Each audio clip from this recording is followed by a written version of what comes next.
Hello dear students, आज हम लोग बात करने वाले हैं जेनेटिक्स एंड इवोल्यूशन वाले चैप्टर में डीएनए की आज हम लोग चर्चा करेंगे। डीएनए होता क्या है और डीएनए किस प्रकार से न्यूक्लियस के अंदर प्रेजेंट होता है, इन सब चीज को आज हम लोग समझेंगे। सबसे पहले तो ये देखते हैं कि डीएनए अगर उसकी स्ट्रक्चर के अकॉर्डिंग बात किया जाए तो on the basis of structure DNA कितने प्रकार के होते हैं। डीएनए नाम सुन चुके हैं, DNA is a type of nucleic acid. Nucleic acid दो प्रकार के होते हैं, एक डीएनए होता है और एक आरएनए होता है। अगर न्यूक्लिक एसिड की बात किया जाए तो जो न्यूक्लिक एसिड है, न्यूक्लिक एसिड इसकी जो खोज है न्यूक्लिक एसिड की वो फ्रेडरिक मिशर ने किया। इसकी खोज जो है फ्रेडरिक मिशर ने किया था, फ्रेडरिक मिशर ने किया था। और इन्होंने सबसे पहले इसको जो है जो WBC होता है, उस WBC यानी जो पश कोशिकाएं होती है, उस पश कोशिकाओं में सबसे पहले न्यूक्लिक एसिड देखा था। यानी उन्होंने बताया कि जो केंद्रक है उस केंद्रक के अंदर कुछ ऐसे पदार्थ पाए जाते हैं जिसमें सल्फर की मात्रा नहीं पाई जाती है, केवल फास्फोरस की मात्रा होती है, और उन्होंने उसको नाम दिया था न्यूक्लिन। बाद में एक साइंटिस्ट हुए अल्टमान, एक साइंटिस्ट आए अल्टमान आए। अल्टमान ने देखा कि जो फास्फोरस वहां पर प्रेजेंट होता है वो फास्फोरस फास्फोरिक एसिड के रूप में पाया जाता है, अतः उन्होंने इसका नाम न्यूक्लिक एसिड रखा। तो न्यूक्लिक एसिड क्या है? Nucleic acid is the part of nucleus. Nucleic acid जो है न्यूक्लियस का एक पार्ट होता है, उसके अंदर पाया जाने एक भाग होता है जो दो प्रकार के होते हैं, एक डीएनए होता है और एक आरएनए होता है। तो आज हम लोग उसी में से डीएनए को स्टडी करना है कि डीएनए किस प्रकार से है। अगर यहां पर बात की जाए कि डीएनए कितने प्रकार के होते हैं, अगर on the basis of structure की बात किया जाए तो on the basis of structure DNA दो प्रकार के होते हैं। एक होता सर्कुलर डीएनए होता है, सर्कुलर डीएनए। सर्कुलर डीएनए का मतलब यह नहीं होता कि वो गोल सी आकृति का होगा। सर्कुलर डीएनए का मतलब यह नहीं कि वो गोल सी आकृति का होगा, बस इसमें क्या है, कोई एंड दिखाई नहीं पड़ेगा। इस प्रकार के स्ट्रक्चर यहां पर प्रेजेंट होंगे, बस इसमें क्या है, कोई एंड दिखाई नहीं पड़ेगा। जैसे वो सब 5 एंड 3 एंड होता है, यहां पर कोई एंड दिखाई नहीं पड़ेगा, इसलिए इसका नाम रखा गया है सर्कुलर डीएनए। सर्कुलर डीएनए पाए किस में जाता है? तो सर्कुलर डीएनए जो होता है, जो प्रोकैरियोट सेल होते हैं, प्रोकैरियोट सेल उसमें पाया जाता है। इसके अलावा यूकैरियोट सेल में भी जो है पाए जाते हैं। और यूकैरियोट सेल में कहां पर पाए जाते हैं? तो जो माइटोकॉन्ड्रिया होता है, माइटोकॉन्ड्रिया, और अगर प्लांट्स है तो प्लांट्स में हरित लवक में भी क्लोरोप्लास्ट, तो यहां पर जो है ये डीएनए प्रेजेंट होता है। और ये जो डीएनए होता है ये एक्चुअल में सर्कुलर डीएनए होता है। ये डीएनए की साइज भी छोटी होती है और ये डीएनए क्रोमोसोम नहीं बनाता है। ये डीएनए क्रोमोसोम नहीं बनाता है, ये यहां पर प्रोक्रोमोसोम आप कहेंगे या जीनोफोर कह सकते हैं। अर्थात यहां पर जो डीएनए है वो डीएनए यहां पर क्रोमोसोम नहीं बनाएगा। ठीक। दूसरा होता है एक लाइनियर डीएनए होता है, जिसको हम लोग को आज डिटेल में पढ़ना है। लाइनियर डीएनए, जो लाइनियर डीएनए होता है इसमें एंड प्रेजेंट होता है, इसमें 5 एंड एंड एक 3 एंड यहां पर प्रेजेंट होता है। जैसा कि अभी आप लोग पढ़ेंगे, जैसे देखे होंगे यूजुअली जो वाटसन और क्रिक का डबल हेलिकल मॉडल है, उस पर एक तरफ 5 एंड लिखा होता है, एक तरफ 3 एंड लिखा होता है। एक्चुअल में वो 5 एंड नंबर ऑफ कार्बन्स होता है, 3 एंड भी नंबर ऑफ कार्बन्स होता है। तीसरा कार्बन नीचे है तो 3 नीचे होगा, 5वां कार्बन ऊपर तो 5 एंड ऊपर होगा। तीसरा कार्बन ऊपर है तो 3rd एंड होगा और ऊपर की ओर, और 5 एंड अगर 5वां कार्बन नीचे तो 5 एंड नीचे की ओर होगा। वो भी स्ट्रक्चर में आपको समझ में आ जाएगा, इसलिए इस वीडियो को पूरा आप देखिएगा जिससे कि आपको कोई भी चीज यहाँ पर टॉपिक में कोई कंफ्यूजन ना रह जाए। तो लाइनियर डीएनए जिसमें एंड प्रेजेंट होता है, इसमें क्या है, एंड प्रेजेंट होता है और दो एंड होते हैं, एक होता है 5 एंड होता है और एक जो होता है वो 3 एंड होता है। तो दोनों एंड यहां पर प्रेजेंट होते हैं। और ऐसा पाया जाता है कहां पर? तो ये पाया जाता है जो यूकैरियोट सेल होते हैं, यूकैरियोट सेल के न्यूक्लियस में प्रेजेंट होता है। तो ये यूकैरियोट्स में जो है प्रेजेंट होते हैं, न्यूक्लियस में इसके जो है प्रेजेंट होता है। तो ये तो था थोड़ा सा डीएनए के एक चर्चा करने। अब बात करते हैं कि जो डीएनए होता है वो कितने प्रकार के पदार्थों से मिलकर के बना है। अगर डीएनए की बात करें, composition of DNA, composition of DNA की बात किया जाए तो कंपोजिशन ऑफ डीएनए यहां पर कहा जाए तो डीएनए कंपोजिशन जो होता है ये 3 कंपोजिशन यानी कि 3 जो है मटेरियल से मिलकर के बना होता है। The first material is pentose sugar. और अगर ये डीएनए है तो यहां पर जो पेंटोज शुगर जो है ये यहां पर डीऑक्सी राइबोज शुगर होगा, डीऑक्सी राइबोस शुगर होगा, डीऑक्सी राइबोस शुगर, जिसका फार्मूला होता है C5H10O4। ये यहां पर अगर वो राइबोस शुगर होता तो वहां C5H10O5 होता, पहला ये होता है। दूसरा इसमें प्राप्त किया जाए तो इसमें फास्फोरिक एसिड होता है, फास्फोरिक एसिड होता है, ये पायरोफॉस्फेट के रूप में होता है H3PO4। और तीसरा इसमें सब्सटेंस जो होता है वो एक नाइट्रोजनस सब्सटेंस होता है, नाइट्रोजनस सब्सटेंस पाया जाता है। ये जो नाइट्रोजनीय समाक्षर होता है दो प्रकार के होते हैं, इसमें एक प्यूरिन्स होता है, एक प्यूरिन्स होता है। प्यूरिन्स जो होता है वो डबल रिंग स्ट्रक्चर होता है, फिर दो रिंग स्ट्रक्चर पाए जाते हैं, दो रिंग होता है, डबल रिंग पाया जाता है। एक रिंग जो होता है उसका नाम है यहां पर पिरिमिडीन रिंग होता है, पिरिमिडीन रिंग होता है। और प्लस एक जो इसमें होता है इमिडाजोल रिंग यहां पर पाया जाता है, दूसरा pyrimidine ring and imidazole ring होता है, जोल रिंग होता है। असल में जो पिरिमिडीन रिंग होता है यहां पर 4 कार्बन और 2 नाइट्रोजन होता है, और इसमें जो है 3 कार्बन एंड 2 नाइट्रोजन होता है, ये यहां पर बना। तो जो पिरिमिडीन्स होता है दो प्रकार के होते हैं, एक होता है एडेनिन, एडेनिन जिसे हम ए से डिनोट करेंगे, एक होता है ग्वानिन जिसे जी से डिनोट करेंगे, दूसरा होता है पिरिमिडीन, दूसरा पिरिमिडीन होता है। और ये सिंगल रिंग स्ट्रक्चर होता है, सिंगल रिंग स्ट्रक्चर प्रेजेंट होता है इसमें, और वो वही केवल पिरिमिडीन होता है, यानी कि 4 कार्बन एंड 2 नाइट्रोजन ये प्रेजेंट होगा। ये भी डीएनए में दो प्रकार के होते हैं डीएनए में, एक होता है थाइमीन जिसे टी से डिनोट करेंगे, और एक होता है साइटोसिन जिसे सी से डिनोट किया जाएगा। तो ये इतने प्रकार के पदार्थों से मिलकर के बनता है न्यूक्लिक एसिड अर्थात डीएनए। अब समझते हैं यहां पर डीएनए जो है वो डीएनए की स्ट्रक्चर कैसे बनती है। तो यहां पर समझेंगे, यहां पर मैं थोड़ा सा फिगर बना रहा हूं, जैसे डीऑक्सीराइबोस शुगर है, ये डीऑक्सीराइबोस शुगर है,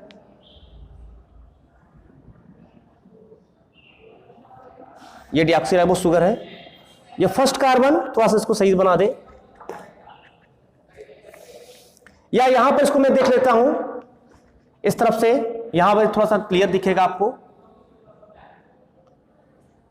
ये यहां पर बन गया स्ट्रक्चर, ये है डीऑक्सीराइबोस शुगर। डीऑक्सीराइबोस शुगर में आपको याद रखना है, इधर से फर्स्ट कार्बन से आप यूज करेंगे, फर्स्ट कार्बन तो हाइड्रोक्सिल एक ऊपर होगा, ये सेकंड कार्बन, ये थर्ड कार्बन, थर्ड कार्बन में हाइड्रोक्सिल यहां होगा, और ये फोर्थ कार्बन और फिफ्थ कार्बन से एक हाइड्रोक्सिल ग्रुप यहां पर जो है जुड़ा होगा, बाकी जगहों पर हाइड्रोजन पाया जाएगा। इस तरह से ये फार्मूला तैयार हो गया आपका डीऑक्सीराइबोस शुगर। अगर राइबोस शुगर होता तो उसके दूसरे कार्बन पर भी यहां पर हाइड्रोक्सिल होता, ये डिफरेंस होता है डीऑक्सीराइबोस और राइबोस शुगर में। अब इसका कोई एक बेस ले लेते हैं, जैसे मान लेते हैं मैं ले रहा हूं यहां पर जो है थाइमीन ले रहा हूं, या साइटोसिन, कोई भी एक थाइमीन ले रहा हूं। थाइमीन अगर ले रहे हैं तो यहां पर स्ट्रक्चर देखेंगे कैसा बन जाएगा, ये थाइमीन का स्ट्रक्चर मैं बना रहा हूं, ये थाइमीन है तो यहां पर एक कीटोन ग्रुप, यहां कीटोन ग्रुप, और यहां पर मेथिल ग्रुप प्रेजेंट होगा। ये होता है पूरी स्ट्रक्चर, यहां एक नाइट्रोजन और यहां एक नाइट्रोजन होता है, इस नाइट्रोजन से एक हाइड्रोजन यहां पर जुड़ा होता है, बाकी जगह पर केवल आपको बैलेंस ही से केवल करना है, यहां पर बैलेंस ही केवल कर देना है। इस तरह से स्ट्रक्चर आपका बन गया, वहां मैंने थाइमीन बनाया। अगर मान लेते हैं वो साइटोसिन होता तो बस वहां जो मेथिल ग्रुप आप लगाए वो मेथिल ग्रुप होता, और ऊपर जो यहां पर या एमीन ग्रुप होता, वहां पर एमीन ग्रुप होता। ठीक है, ये थोड़ा डिफरेंस होता है। अब इसमें से जो हाइड्रोजन है ये हाइड्रोजन और ये हाइड्रोक्सिल, ये आपस में बाइंड करता है और ये बाइंड करके यहां पर जो है एक H2O के मॉलिक्यूल्स को बाहर निकाल देता है, H2O बाहर निकल गया और यहां जो बॉन्ड बन करके उसका नाम है N ग्लाइकोसिडिक बॉन्ड। ये N ग्लाइकोसिडिक बॉन्ड बना, H2O यहां से बाहर निकल गया, H2O क्या हो गया, बाहर निकल गया है और ये नाइट्रोजन जो है आकर के सीधे इससे जो है जुड़ गया। इस तरह से बनने वाली संरचना को नाम देते हैं न्यूक्लियोसाइड। ये जो बन रहा है इसको कहते हैं न्यूक्लियोसाइड कहते हैं। अब इसके बाद एक दूसरा आएगा फास्फोरस, ये आएगा H3PO4। ये H3PO4 यहां पर आएगा, इस तरह से मान लेंगे ये हो गया H3PO4, ये और ये। अब ये हाइड्रोजन और ये हाइड्रोक्सिल आपस में जुड़ जाएगा और जुड़ करके H2O के रूप में यहां बाहर निकल जाएगा, H2O के रूप में, और बन जाएगा यहां पर फास्फो एस्टर बॉन्ड बन जाएगा, फास्फो एस्टर बॉन्ड बन जाएगा और ये H2O यहां से निकल गया और ये बाकी जो ऑक्सीजन है वो शेष यहां पर बच गया है, इसलिए इसका नाम रखा गया फास्फो एस्टर बॉन्ड। इस तरह से फास्फो एस्टर बॉन्ड बन गया और इस तरह से हमारा जो बन गया न्यूक्लियोटाइड बन गया। अभी स्ट्रक्चर आपको दिखाई पड़ रहा है, ये एक्चुअल में न्यूक्लियोटाइड है। और न्यूक्लियोटाइड क्या होता है? Nucleotide is the monomeric unit of polynucleotide and polynucleotide is the monomeric unit of DNA. यानी डीएनए की हमने एक ईंट बना लिया है और अब एक ईंट जो बन गया, ये यहां पर स्ट्रक्चर बहुत सारे इनफाइनाइट न्यूक्लियोटाइड्स परस्पर जो है इस तीसरे वाले कार्बन से पूरा जो इसके फास्फेट होंगे जुड़ जुड़ करके एक लंबी चेन बनाएंगे और उससे बन जाएगा एक लंबी सी चेन बनेगी जिसका नाम होगा वहां पर जो है पॉलीन्यूक्लियोटाइड। समझेंगे यहां पर कैसे दूसरा वाला, सपोज करते ऐसे ही एक दूसरा यहां पर बन जाएगा। सपोज करते यहां पर एक ऐसे ही बना है, आपको मैं यहां पर बनाकर दिखा रहा हूं, ये P, ये O और ये हाइड्रोक्सिल, ये CH2, ठीक है। ये सेम स्ट्रक्चर मैं बना रहा हूं, एकदम सेम स्ट्रक्चर बना रहा हूं जिससे आपको कंफ्यूजन ना हो। ऑक्सीजन फर्स्ट कार्बन और यहां से मैं सीधे जोड़ दे रहा हूं कोई किसी को जो है, ये मैं यहां पर साइटोसिन को ले आ रहा हूं जिससे आपको पता चल जाए साइटोसिन का स्ट्रक्चर भी। यहां एमीन ग्रुप होता है NH2 और यहां कीटोन ग्रुप होता है, ठीक है। यहां पर एक बॉन्ड लगा देंगे, यहां नाइट्रोजन होता है और इस तरह से यहां पर जो है एक हाइड्रोजन, यहां हाइड्रोजन लगाएंगे और एक बॉन्ड लगा देंगे। ये अब आपका ये जो था ये थाइमिन था, ये थाइमिन था और ये मैंने यहां पर लिखा है साइटोसिन को यहां पर ले आया। एक तरह से बस इसका मतलब उससे नहीं है, बस चारों में से कोई एक आना चाहिए। अब जैसे ही ऊपर बना है सेम वही नीचे ही बनाया गया है, सेम कोई डिफरेंस यहां पर नहीं किया गया है। अगर आप देखेंगे तो इसको अगर अलग देखेंगे तो ये अलग स्ट्रक्चर है अलग, यानी दो न्यूक्लियोटाइड हमने बना दिया। अब इसका क्या होगा, इस तीसरे वाले कार्बन का हाइड्रोक्सिल जो है इसके हाइड्रोजन से फिर जुड़ जाएगा और फिर यहां पर H2O के रूप में बाहर निकल जाएगा। और अब यहां पर चूंकि यहां पर एस्टर बॉन्ड दोबारा बन रहा है इसलिए इसका नाम रखा जाएगा phospho die ester bond, die ester bond. और इसको यहां से H2O को यहां निकाल देंगे, ये निकल गया और ऑक्सीजन से सीधे जाकर के ये जो है जुड़ जाएगा, ये फास्फोडाइएस्टर बॉन्ड। इस तरह से अब यहां पर एक और न्यूक्लियोटाइड बना। इस तरह से लगातार तीसरे कार्बन से लगातार एक श्रृंखला जुड़ती जाएगी, एक न्यूक्लियोटाइड जुड़ता जाएगा और एक लंबी पॉलीन्यूक्लियोटाइड चेन यहां पर बन करके सामने आ जाएगी। ये होती है स्ट्रक्चर यहां पर एक पॉलीन्यूक्लियोटाइड चेन की।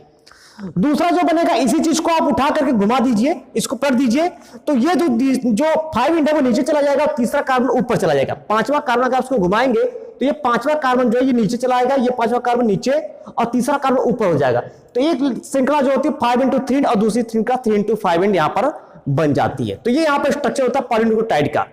अब समझते हैं यहां पर जो वाटसन और क्रिक ने डबल हेलिकल मॉडल दिया था उसके बारे में समझते हैं कि वाटसन और क्रिक का जो डबल हेलिकल मॉडल है वो मॉडल कैसा है। तो उसको यहां पर समझेंगे, उसी का फिगर यहां पर समझेंगे।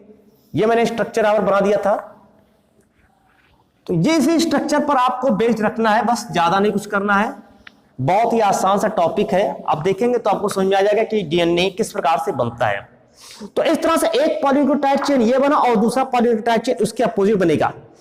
तो इसमें होता है जैसे मान लेते हैं कि यहां पर एक पॉलीन्यूक्लियोटाइड चेन ये बना है ये, और सब में हाइड्रोजन वो क्या नाम जो न्यूक्लियोटाइड वो क्या नाम है नाइट्रोजन बेस से सब में उधर है।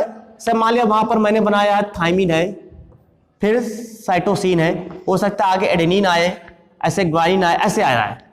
तो अगर एक दूसरा भी इसी तरह से बनाएंगे तो उसका बुक उधर हो जाएगा, तो जुड़ेगा नहीं।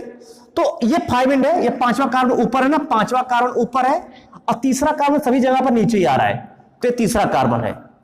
तो अब क्या करेंगे, अगर हमें इसको दो पॉलीन्यूक्लियोटाइड को जोड़ना है तो अगर ऐसे ही बना करके इसको घुमा दिया जाए, यानी 3 एंड को ऊपर कर दो, 3 एंड ऊपर कर दो, तीसरा कार्बन और 5वां कार्बन नीचे, तो अपने आप इसका जो मुख्य है इधर आ जाएगा। तो ये यहां पर ऐड आ जाएगा, यहां पर ग्वानिन, थायमीन, साइटोसिन, इस तरह से प्रोसेस यहां पर बन जाएगी और दोनों के बीच में यहां पर बॉन्डिंग हो जाएगी। इस तरह से बॉन्डिंग की प्रक्रिया यहां पर होती है। समझते हैं कि जो डीएनए है यहां पर स्ट्रक्चर है, वाटसन ने क्रिक ने जो डबल हेलिकल मॉडल दिया था वो मॉडल कैसा है। तो वाटसन ने क्रिक का जो डबल हेलिकल मॉडल है, उस मॉडल को अगर बात किया जाए तो वो मॉडल है 2 पॉलीन्यूक्लियोटाइड एंटी पैरेलली एक दूसरे से राइट हैंडेड रोटेशन में घूम करके जुड़े होते हैं और इस तरह से उनके बीच में जो है जो बॉन्ड बनता है एडेनिन और थायमीन के बीच में डबल हाइड्रोजन बॉन्ड और गायनिक साइटोसिन के बीच में ट्रिपल हाइड्रोजन बॉन्ड होता है। ये मैं ऐसे डायरेक्ट बोल रहा हूं, लेकिन अब आपको समझ के फिगर से समझना है। तो यहां पर जैसे ये डीएनए है, ये डीएनए है, मान लिया डीएनए है, मैं बना रहा हूं, समझेंगे यहां पर।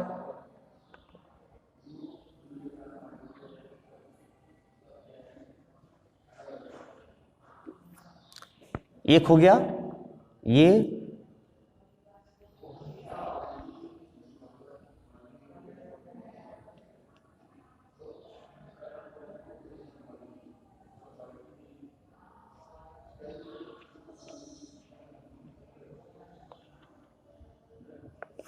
ये हो गया एक दूसरा डीएनए,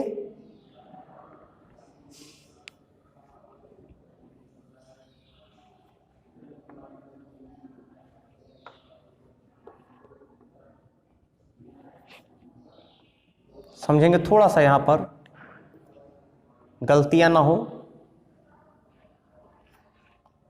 एक प्रयास की जिससे कि आपको समझ में आ जाए, एक ऐसा बनाया जाए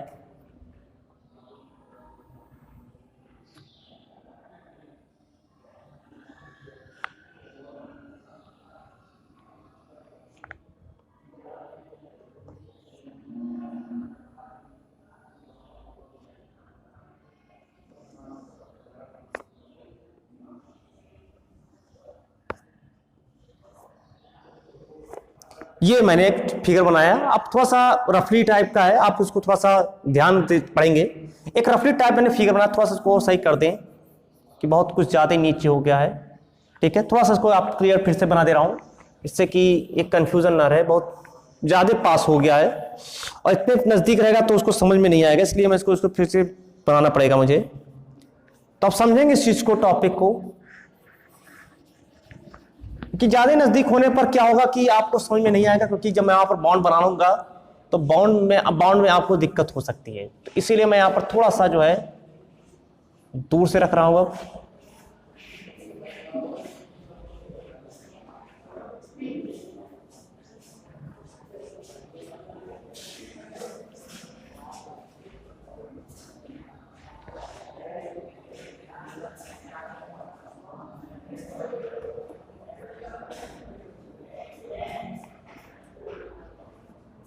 ये चलिए स्ट्रक्चर थोड़ा सा समझ में आ जाएगा आपको। ये जो स्ट्रक्चर पूरा आप देख रहे हैं, ये है पूरा जो बना हुआ है, इसको हम लोग बैकबोन ऑफ डीएनए के नाम से जानते हैं। ये बैकबोन ऑफ डीएनए है, ये बैकबोन ऑफ डीएनए यहां पर है।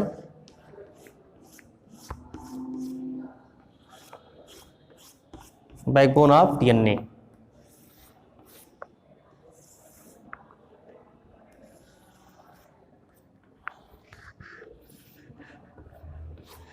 इस डीएनए के बीच बीच में यहीं पर जो मैंने बताया, जैसे एडेनिन है तो डबल हाइड्रोजन बॉन्ड थायमिन से जुड़ा होगा, ग्वानिन है ट्रिपल हाइड्रोजन बॉन्ड साइटोसिन से जुड़ा था। ये पहले मैं इसको पढ़ दूं, ये 5 एंड है तो ये 3 एंड है, ये 5 एंड वाला ये गया, ये 3 एंड और ये 5 एंड हो गया। यहां पर भी एक बेस पेयर आ जाता है, थायमिन सदैव एडेनिन से डबल हाइड्रोजन बॉन्ड से, ग्वानिन सदैव साइटोसिन से ट्रिपल हाइड्रोजन बॉन्ड से यहां पर जुड़ा होता है। यहां पर क्या पर रखना है इससे मतलब नहीं है, बस पेयरिंग उसकी सही होनी चाहिए। पेयरिंग अगर आपका ठीक है तो आपका आंसर सही रहेगा। पेयरिंग यहाँ पर बहुत ही ज्यादा इंपॉर्टेंट रखता है कि कौन किससे पेयर कर रहा है। तो ग्वानिन सदैव साइटोसिन के साथ पेयरिंग करता है और एडेनिन सदैव थायमिन के साथ डबल हाइड्रोजन बॉन्ड से यहाँ पेयरिंग करता है। इस तरह से यहाँ पूरी प्रोसेस आपको यहाँ पर बना देना है। समझेंगे कि बहुत ही आसान से ये टॉपिक लगेगा आपको। इस तरह से ये हो गया थायमिन, एडेनिन, इस तरह से पूरा, ठीक है। ये बन गया एक तरह से डीएनए, जो रफली डायग्राम मैंने बना दिया है, डीएनए का रफली डायग्राम ही मानेंगे इसको आप। अब यहां पर क्या है कि देख रहे हैं कि इसका जो रोटेशन होता है वो राइट हैंड साइड में होता है। जो रोटेशन होता है, अगर आपको रोटेशन की बात किया जाए तो इसका आपका रोटेशन बड़ा इंपॉर्टेंट टॉपिक माना जाता है। तो रोटेशन इसका कैसा है, तो रोटेशन इसका होता है राइट हैंड साइड में होता है। सबसे पहले आपको यह याद रखना कि इसका रोटेशन कैसा है, तो राइट हैंडेड साइड में होता है, राइट हैंडेड होता है रोटेशन। इसके अलावा जो है अगर इसमें बात किया जाए तो इसका जो डायमीटर होता है, ये डायमीटर है, यानी इसका पूरा जो माप यहां से लेकर के पूरा ये जो होता है, इसका जो डायमीटर है वो 20 एंगस्ट्रॉम डायमीटर का यहां पर होता है, 20 एंगस्ट्रॉम डायमीटर होता है। कभी कभी बच्चे कंफ्यूज होते हैं, सर ये कौन सा डीएनए, तो ये बी डीएनए, जो वाटसन एंड क्रिक ने अपना डबल हेलिकल मॉडल दिया था वो बी डीएनए का दिया था। तो वाटसन एंड क्रिक का डबल हेलिकल मॉडल हम लोग पढ़ रहे हैं, जो कि उन्होंने मॉरिस विल्किंस एंड फ्रैंकलिन के जो एक्सरे डिफ्रैक्शन के थ्रू जो डीएनए प्राप्त हुआ था, उसी के आधार पर उन्होंने 3 डायमेंशनल डीएनए का एक स्ट्रक्चर प्रस्तुत किया था। और वही 3 डायमेंशनल जो डीएनए है वो यहां पर आपको समझ में आ रहा है। तो इसका जो डायमीटर होता है वो 20 एंगस्ट्रॉम होता है, और एक चक्कर से यानी एक वर्ल, वन वर्ल, यानी कि कह सकते हैं डिस्टेंस बिटवीन वन वर्ल ये होता है यहां से लेकर के अगर बात किया जाए तो यहां तक की जो दूरी है ये अप्रॉक्स 34 एंगस्ट्रॉम होता है। 34 सेकंड एक चक्कर जहां से, यानी एक चक्कर जहां पर कंप्लीट कर ले 34 एंगस्ट्रॉम होता है। हालांकि जो मॉडर्न साइंटिस्ट हैं वो इसको नहीं मानते हैं, वो 36 मानते हैं, लेकिन अभी आपको वाटसन एंड क्रिक के डबल हेलिकल मॉडल पढ़ना है, इसलिए आपको उन्हीं के मॉडल को केवल फॉलो करना है। तो 34 एंगस्ट्रॉम होता है। इसमें कुल बेस पेयर की संख्या कितनी होती है, 1 2 3 4 5 6 7 8 9 10। तो कुल इसमें बेस पेयर की संख्या होती है 10 बेस पेयर होता है। और प्रत्येक बेस पेयर के बीच की जो दूरी होती है, एक बेस पेयर से दूसरे बेस पेयर की जो बीच की दूरी होती है, तो आप तुरंत उसको काउंट कर सकते हैं। इससे आप डिवाइड कर देंगे तो आपका आंसर आ जाएगा 3.4 एंगस्ट्रॉम, यहां पर आंसर आ जाएगा। इसमें आपको 2 ग्रुप दिखाई पड़ रहा है, एक मेजर ग्रुप दिखाई पड़ रहा है और एक माइनर ग्रुप दिखाई पड़ रहा है। जो मेजर ग्रुप होता है, अगर मेजर ग्रुप की बात किया जाए, मेजर ग्रुप, तो जो मेजर ग्रुप है ये लगभग 1.2 नैनोमीटर होता है। और जो माइनर ग्रुप होता है, जो छोटा सा यहाँ पर खांच दिखाई पड़ रहा है, माइनर ग्रुप जो होता है ये इसमें 0.6 नैनोमीटर ही केवल होती है। तो ये स्ट्रक्चर यहाँ पर रहता है। तो एक मेजर ग्रुप और एक माइनर ग्रुप होता है। इसमें आपको ये भी याद रखना है कि जो इसमें हाइड्रोजन बॉन्ड है वो हाइड्रोजन बॉन्ड, यानी मैंने कहा कि एडेनिन सदैव डबल हाइड्रोजन बॉन्ड से थायमिन जुड़ता है और ग्वानिन सदैव ट्रिपल हाइड्रोजन बॉन्ड साइटोसिन से जुड़ता है। और इस हाइड्रोजन बॉन्ड के बीच की दूरी क्या होती है, तो इस हाइड्रोजन बॉन्ड के बीच की दूरी होती है वो 2.83 से 2.90 एंगस्ट्रॉम होती है। इस जो हाइड्रोजन बॉन्ड है उस हाइड्रोजन बॉन्ड के बीच की दूरी, ये बहुत ही आपको ज्यादा मेंशन करना पड़ेगा। तो 2.83 से 2.90 एंगस्ट्रॉम होता है इस हाइड्रोजन बॉन्ड के बीच की दूरी होती है। तो ये इसका डीएनए है। तो डीएनए में आपको क्या लिखना है कि दो एंटी पैरेलली पॉलीन्यूक्लियोटाइड है। एक पॉलीन्यूक्लियोटाइड ये है 3x5, एक पॉलीन्यूक्लियोटाइड ये 5x3, और दोनों एंटी पैरेलली एक दूसरे से जुड़े हुए हैं, एंटी पैरेलली। और ये इनका जो रोटेशन है वो राइट हैंड साइड रोटेशन है, और इनका जो डायमीटर है 20 एंगस्ट्रॉम डायमीटर से।